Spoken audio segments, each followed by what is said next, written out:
Hey, it's Matt, your average gamer, and this is the next build that I was working on, and this is a high crit parry build. Now, not everything in Elden Ring can be parried. There's actually a whole assortment of bosses, including many of the main game bosses that can't be. So we're going to talk about what you can parry, how to parry, a high crit build overall, and then we're going to mix in Flame of the Redmane as well to get into situations where we're constantly doing critical damage and a good amount of damage at that. Now, even though we have the Magma Blade out now, that's not going to be what we're maining. We're going to be grabbing the Misericorde, or I think it's like some French word for mercy. I don't know exactly how to say it. Anyway, it's the dagger with the highest crit ratio in the game. At 140, it actually beats every other crit ratio out, and even beats the rapiers at, I think they have 130, and that 140 with the right stats will always beat that if it's used purely for critical hits. So you get it in this little side place down the elevator at the Rampart Tower. You make a left before the Grafted Scion, go around the corner, use a stone sword key on the door. Once you're in there, it's right in that room. As you can tell here, we're practicing with a little bit of the parrying. Now, my recommendation as far as the parrying goes is, if you're going to practice this on regular enemies first, and then we'll focus on bosses and whatnot, because they can be a little bit harder to predict, and some of the basic enemies will give you a very easy window to parry, and we're going to be using golden parry, by the way, which is right here. I'm going to show you in a second where it is. It's right up here to your left. There's a teardrop scarab that's sitting there, and I threw a fireball at it, I think. But yeah, you can hit it with anything. It's in the Atlas Plateau. And golden parry is the most forgiving of all the parry spells and the parry Ashes of War, whatever you want to call them. It's incredibly forgiving. It has a little bit of a longer window, and it's something that we're really going to enjoy using. Now, for the Grafted Scion, you can actually parry him quite easy on subsequent journeys when you're going through multiple playthroughs. He's really easy to parry. He takes a ton of damage from the high crit dagger, and a lot of his attacks, most of his attacks, can be parried. Like I said earlier, the golden parry has, at least in my opinion, the most forgiving window as far as being able to parry. It has a really good window, and it reaches out actually further than what it is, and you can parry a little bit further away too, which gives it a lot of advantages and makes it a really strong choice for parrying. Now, there are some bosses in the game that can be parried, but it's not necessarily viable to parry them. And one of them is the Tree Sentinels. They can be parried. The majority of their attacks can, aside from the Horse Bash, Shield Bash thing. Everything else can pretty much be parried, but since they don't have the normal critical hit repost thing, and it's just like you don't get that much out of it, and the fact that they can literally swing back at you so quickly, it makes it really not that viable. And in that case, I'd prefer Flame of the Redmane or something else in general, because critting them doesn't really do as much. As far as the parries go, it's fun to do, but the fight can go on for a while. Now, Margit has a few tells. He is parryable as far as his staff goes. If we're not using the Ash of War to parry spells, we can parry his staff. The overhead swing, in my opinion, is the easiest to parry. With golden parry, it has a pretty nice window for you, and it goes overhead. You can hit him, and you need 2 in order to repost him. In the second half, I decided to opt for Flame of the Redmane because his combos open up more and he starts doing a lot of holy damage, which I'm not going to be able to parry here. Certainly not as easily in general to parry, so I decided to go with Flame of the Redmane and completely obliterate him that way and get the critical hit to end him. One note real quick, if you're not subbed, definitely sub if you love Elden Ring content, especially overpowered PvE builds. There's a ton of that stuff on my channel. Definitely check that out and hit the subscribe button. This may surprise some, but Godric is actually not parryable. Much like Hoaraloo, you cannot parry him. A lot of the larger bosses in general in the game you can't parry, and as far as Godric goes, you cannot parry him.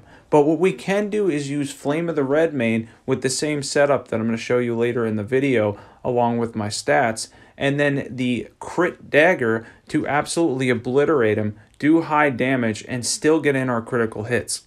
The second phase is even easier with Flame of the Redmanes because you can just run up to him and usually stun him, and then honestly you can finish him off rather quickly. And it's not a situation here where even if he was parryable, you'd want to parry him in the second phase, given the fact that he uses a lot of fire and he uses the dragon's head pretty much throughout the second half of the fight anyway, so using Flame of the Redmane here with the crit is the better way to go either way, but once again, you can't parry him, it's just not possible. Speaking of bosses that you cannot parry, here's another large boss that you can't, Radahn. However, with our current setup, Flame of the Redmane on Journey 3 Radahn here solo will work just fine because, frankly, it stuns him. It does take a little more to him. I believe it's probably along the lines of 4 cast of it, but once you get him stunned, we're going to be doing massive crit damage. Flame of the Redmane does good damage with just the 20 strength I think I have. It's pretty fantastic anyway with the Shard of Alexander, and we're able to get him into a stun animation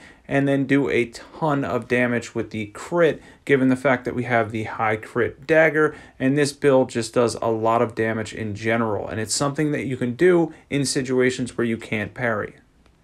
Now, Radahn solo is a bit of a challenge for a lot of people, but Flame of the Redmanes is probably one of the most broken Ashes of War in the game. I have another build for it, and I'm going to leave that in the description in the video, of a really powerful one where we buff it up and stuff, and we get the poise damage, so we're doing good damage, good poise damage, but it doesn't really focus much on crits. This focuses more on critical damage. As far as Radahn goes, though, much like any other large boss in the game, it might take a little extra because he has a lot of poise, but Flame of the Redmanes is awesome. It pretty much poise breaks most of the bosses in the game, and it can honestly make your life a lot easier. Now, much easier than Radahn, here we have a tree avatar, which also I believe you can't parry because they hit so hard. I'm pretty sure that you can't. I really didn't test it too much, but I'm fairly certain with the giant swings that you can't parry those and they're a larger target. But with Flame of the Redmanes, we can absolutely obliterate them. We don't even get a chance to get a crit because it does pure fire damage and they take additional fire damage. Now for equipment, we have that dagger, and then we have the golden parry on our buckler shield, which is also pretty good at parrying in general. Any seal will do. Dragoncrest, Shard of Alexander, Ritual Swords Talisman, and the Dagger Talisman is really important, the Fire Tear, and the Defense Tear.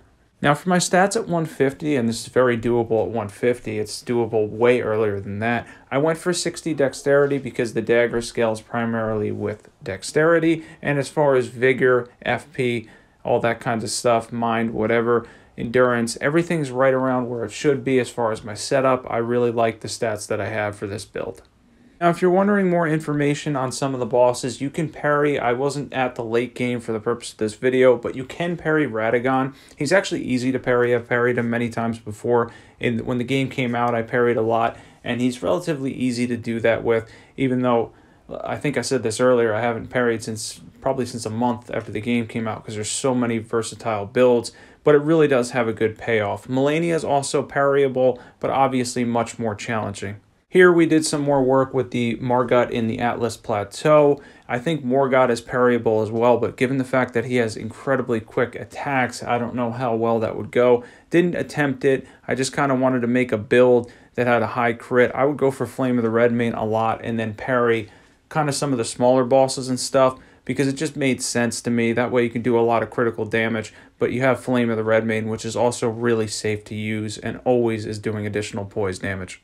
Somewhere you can practice, I think I said this earlier as well, is Gatefront. Gatefront's really great to practice parrying. It's honestly where you should start parrying. Even at the beginning of the game, you get a feel for it. These guys are never really going to be a threat to you. You can honestly parry them no problem. They have really slow attacks. And then the trade-off, honestly, it feels really good to get the crit after the parry. If you don't have access to Golden Parry, obviously you can use the Ash of War, I forget which one it's called, it's Carrion one or whatever, as far as the magic and spells and stuff like that, and parry that stuff specifically.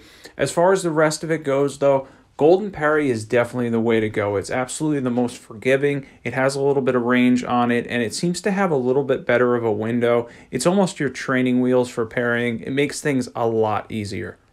Now once again at the end here, I'm just going to show a critical hit, although it takes me a second to get on top of his head here, but I wanted to say real quick before the end, if you're not subbed and you're into Elden Ring content in general, and I'll leave that Flame of the Redmanes build if you haven't checked that out in the description below, definitely sub to this channel. We're building a great community here. It's been fantastic. It's been a lot of fun. Honestly, it's making a dream happen. I didn't even imagine I'd get to 1,000 subs. This has been fantastic. I appreciate everybody. Hope you enjoyed the build, and I'm working on something crazy next. Thanks for watching, everybody.